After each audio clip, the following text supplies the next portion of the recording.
كانت زوجة ابني جالسة وقد انسدل غطاؤها على وجهها، ترتدي خمارا أبيض، وكانت قد أصابتها شظية قنبلة في ذلك الموضع، فكشفنا عنها وأخرجناها. كنا قد زوجناها وأعد العرس لتلك الفتاة، إذ كانت ليلة عرسها مقررة في الليلة التالية، لكنهم استشهدوا في ذلك الوقت.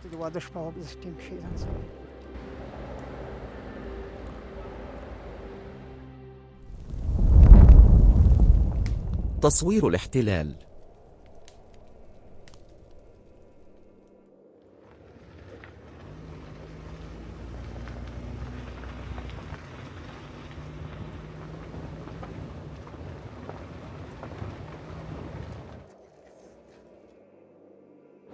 ولاية لوجر، مديرية براكي برك، قرية سجاوند. عام 1391 للهجرة الشمسية، الموافق ب2012 للميلاد. العرس الذي أصبحت عروسه ضيفة المقبرة. تعد ولاية لوجر أرض الشجاعة والبطولة، وقد اقترن اسمها طويلا بالحرب، غير إن القصة الحقيقية لحياة أهلها كثيرا ما أغفلت. هذه الولاية تمثل صورة للجبال والحقول والبيوت الطينية والحياة البسيطة. هنا يسير إيقاع الحياة مع تبدل الفصول، ينشغل الناس بالزراعة وتربية المواشي وأعمالهم اليومية، وتتقاسمهم الأفراح والأحزان معا. تعد ولاية لوجر مثل باقي مناطق أفغانستان حاملة لقصص كثيرة عن جرائم المحتلين والفظائع خلال 20 عاما من الاحتلال. نحن في طريقنا إلى مديرية براكي برك في ولاية لوجر لتوثيق تلك الجرائم وتسجيل الأصوات المنكوبة والمستندة على الأحداث. نعبر من مركز بولي العالم وندخل مديرية براكي برك. في براكي برك ترى آثار جرائم المحتلين، لكن هدفنا هو قرية سجاوند النائية في هذه المديرية.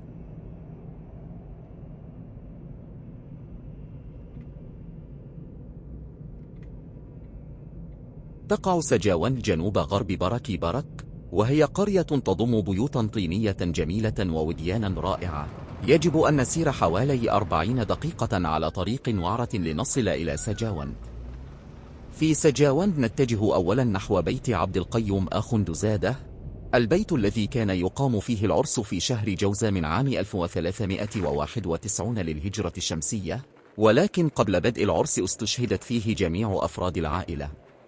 كان عبد البصير آخوندزادة يعيش مع أخيه الوحيد في نفس البيت، وبحسب ما روى القرويون فقد عاش عبد البصير وأخوه عبد القيوم حياة بسيطة جدا.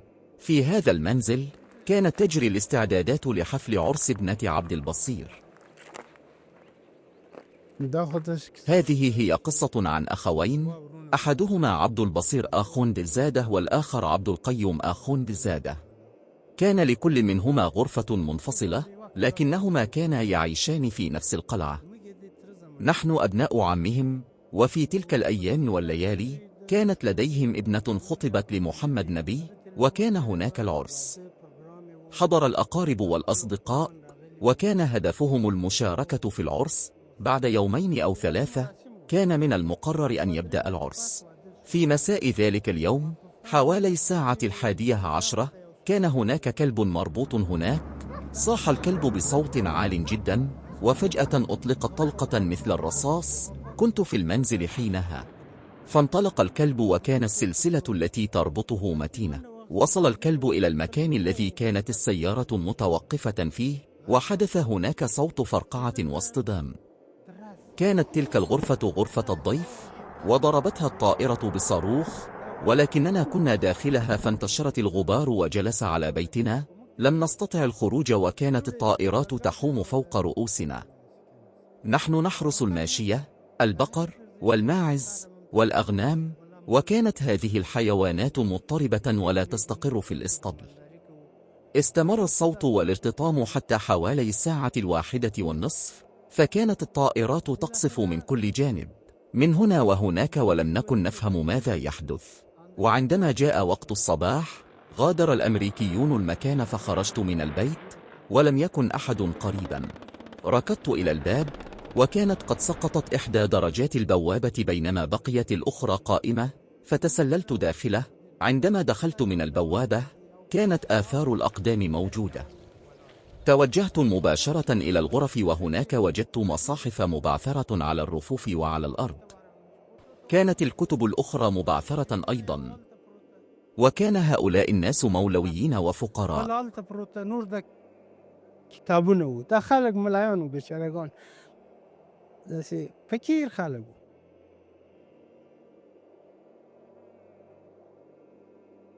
كان الكبار والصغار سعداء جدا، وقد جاء الأقارب المقربون إلى منزل العروس مجتمعين بنية الفرح والسعادة. هنا كانت لحظات بداية حياة جديدة لزوجين. لم يكن هذا البيت علامة على الحرب، بل كان جزيرة صغيرة من السلام، مكان أراد الناس فيه الابتعاد لعدة ساعات عن الخوف والقلق. لكن ليلة دامية غيرت كل شيء.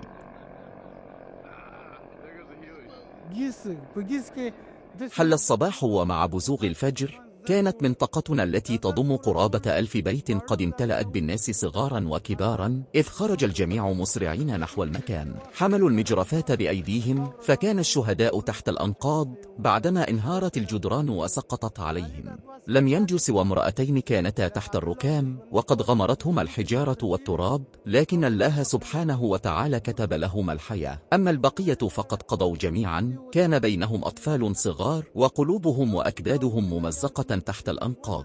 جاء أهل المنطقة كلهم، وحملت الجثامين إلى الولاية. هناك كان الناس يبكون بحرقة، رجالا ونساء، حين رأوا الأطفال الصغار وقلوبهم المفجوعة. كانت من بين الشهداء أخت ذلك الرجل، جاءت من منطقة خروار للحضور في العرس، وكان معها ابنها فاستشهدا معا. وكانت هناك زوجة ابن ذلك الرجل، كان العرس منهم، فاستشهدت هي أيضا، وكأن الفرح تحول إلى مأتم. وكذلك زوجة أخ لذلك الرجل، وكانت لها 3 أو 4 أو 5 أطفال، فاستشهدت هي الأخرى. جميعهم قضوا شهداء في ذلك المكان.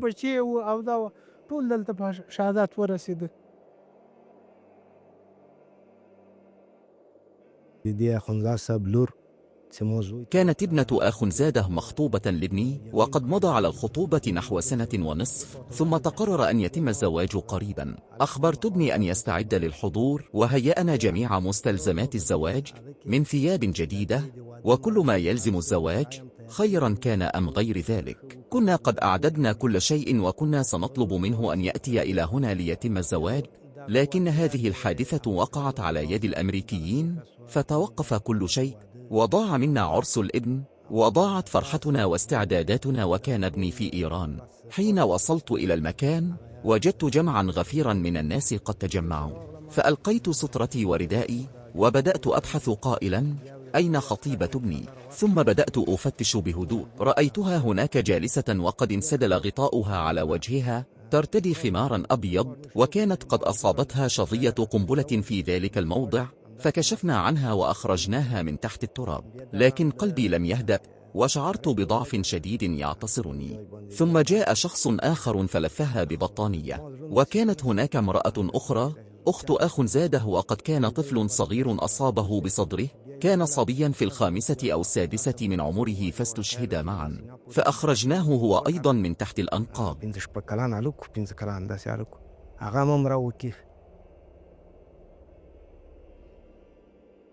لم تكن هناك أسلحة في هذا البيت، ولا أفراد عسكريون، ولا أي نشاط يربط هذا المكان بساحة القتال.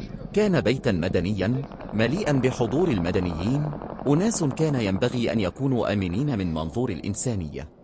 وفي 11:10 مساء، ومن دون أن تكون هناك أي اشتباكات جارية في المنطقة، ظهرت طائرات حربية أمريكية في أجواء المنطقة.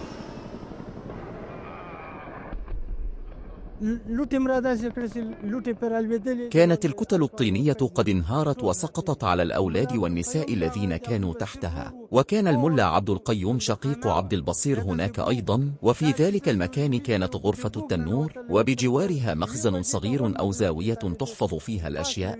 وعندما وقع القصف تعرض للضرب وألقي به في ذلك الموضع. ظل الناس يبحثون ويدورون حتى 1:00 بعد الظهر تقريبا، وبعدها عثرنا عليه. أما الطفل فكان قد سقط شهيدا في حضن أمه، وكانت تلك المرأة أخت ذلك الرجل. جاءت من مديرية خروار للحضور في العرس، فدفنت هنا مع الشهداء وقبرها بين قبورهم، وأخذ الطفل من هنا. كانت مشاهد لا تنسى إلى اليوم، حين نتذكرها يتجدد الألم في قلوبنا. في بيتنا لا تزال النساء والأطفال بعد المغرب لا يستطيعون البقاء دون كهرباء، فقد استقر الخوف في نفوسهم منذ ذلك اليوم، كما أن القلوب داخل الصدور، غير أن أقسم بالله في ذلك اليوم الذي لم ينفجر فيه قلبي فلن ينفجر في بقية عمري. قضيت يوما ونصفا لم أذق فيه طعاما من شدة الحزن.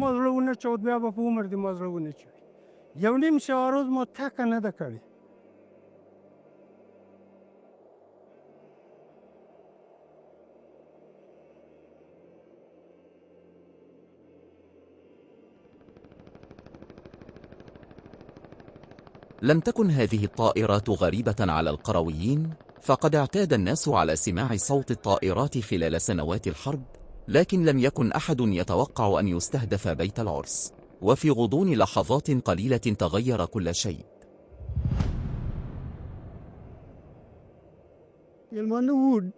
كان الضيوف كثيرين، ولم يكن في البيت أحد غير أهل العرس والمدعوين. كانوا يختلقون الأعذار ويقولون إن هناك شيئا هنا وشيئا هناك، لكن الحقيقة أنه لم يكن في الدار. كان هناك بعض الجرحى، وقد نقلت امرأتان مصابتان ثم أعيدتا بعد العلاج وتحسنت حالتهما، ولم يكن غيرهم أحد في المكان. حتى أولادي وزوجتي كانوا قد ذهبوا إلى هناك وبقوا إلى أذان المغرب. قلت إنني سألحق بهم، لكنهم عادوا إلى بيتنا. سألتهم: لماذا رجعتم؟ قالوا: لن نأخذ إذنا للبقاء ليلا، سنذهب صباحا. وكانت ليلة العرس مقررة لليوم التالي، وكان الأقارب والضيوف قد اجتمعوا استعدادا لها، لكنهم ارتكبوا ظلما عظيما. كان من بين الشهداء أطفال صغار، ومنهم بنات أختي الصغيرات جدا، وحتى رضيع كان بينهم. استشهد، وكان الدم والحليب يختلطان خارجين من فمه. دفنا هنا 13 جنازة، وكان هناك 4 ضيوف آخرين، امرأتان ومعهما طفلان، أخذوا إلى مديرية خروار ودفنوا هناك. أما إحدى النساء من مديرية خروار أظن هذه هي قبرها التي بقيت هنا. أصبح البيت الذي كان رمزا للفرح هدفا للقصف، وصمتت أصوات الحياة فيه إلى الأبد. في هذا الهجوم استشهدت العروس وأفراد عائلتها، وكذلك الضيوف الذين حضروا العرس.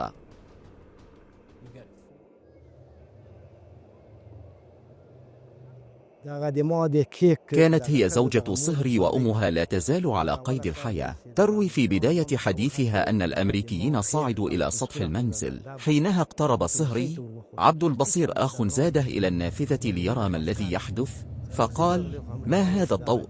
ما الذي يجري؟ فأخبرها: إنهم جنود، وما إن اقترب أكثر حتى أطلقوا النار عليه وقتلوه على الفور. وهنا صرخت زوجة ابني قائلة: يا ويلي، كنت بلا أخ وصرت بلا أب أيضا. كانت الحادثة مفاجئة لدرجة أنها لم تمنح الناس أي فرصة للنجاة. استشهد الطفل مع والدته بينما كان يرضع في حضنها.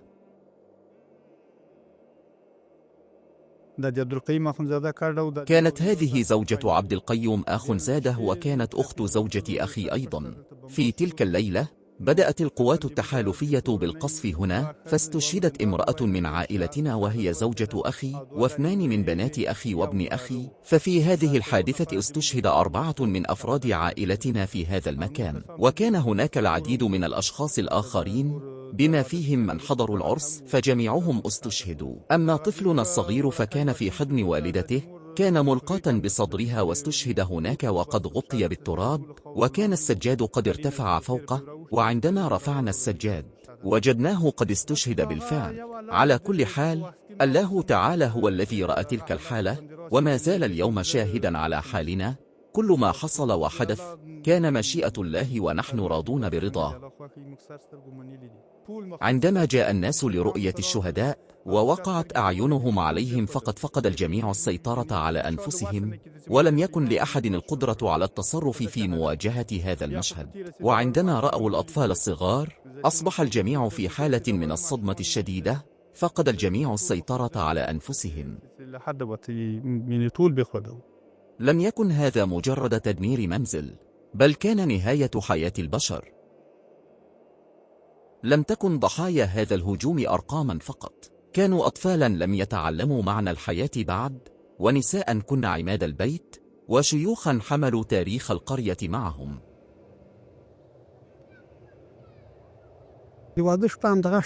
لم تكن تلك الليلة هي ليلة العرس، بل كانت ليلة العرس في الليلة التالية. كان لي أختان، إحداهما كانت قد تزوجت في هذا البيت نفسه، وأختي الأخرى كانت متزوجة في مكان آخر، لكنها جاءت من بيتنا إلى هنا للمشاركة في العرس. كانت أختاي وثلاثة بنات لإحدى أخواتي فقد استشهدت مع أولادها، كما استشهدت أختي الأخرى أيضا في هذا البيت نفسه حيث وقع القصف. وكانت زوجة عبد القيوم أخنزاده، وكان لها تقريبا 4 أولاد، 3 بنات وولد واحد، ومع أختي بنفسها استشهد الجميع. أصبح عدد الشهداء 9 أشخاص، كما استشهد صهرنا عبد القيوم أخنزاده، وهذا القبر الأول قبره من هذه الجهة. بعد الحادثة تجمع أهل القرية بين الأنقاض، واستخرجوا بكين أجزاء أجساد أحبائهم من التراب.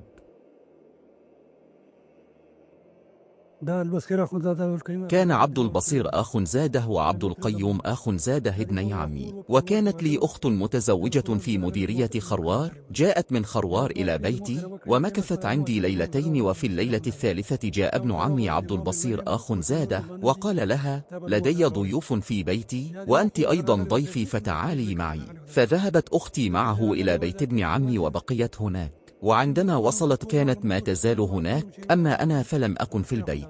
وحين عدت سألت أين أختي، فقالوا لي عبد البصير أخذها معه، وكان عنده ضيوف أيضا. ثم عندما شنت الهجوم جاءت الطائرات وبدأت بقصف المكان، ولم يستطع أحد أن يخرج من البيت. وفي الصباح ذهبت إليهم، ولم نكن نعلم شيئا عما حدث ليلا، لأن البيت كان بعيدا عنا. وعندما وصلنا صباحا أقول لك لم يكن يعرف أحد من الشهداء، كانت الأتربة تغطيهم جميعا، والأسقف قد سقطت عليهم. أولا قاموا بقتل ابن عمنا عبد البصير أخنزاده، وهو كان أول من استشهد، هذا ما سمعته من الجرحى. عندما سحبنا أختي كانت ملابسها كما هي، فقد كانت مصابة بجروح بالغة لدرجة أنني لم أستطع رؤيتها. لم أكن أعي ما يجري حولي، فقدت إدراكي تماما. حين رأيتها انهرت وتعالت الصرخات والعويل، وكان حالا لا يوصف، حالا يفوق الوصف.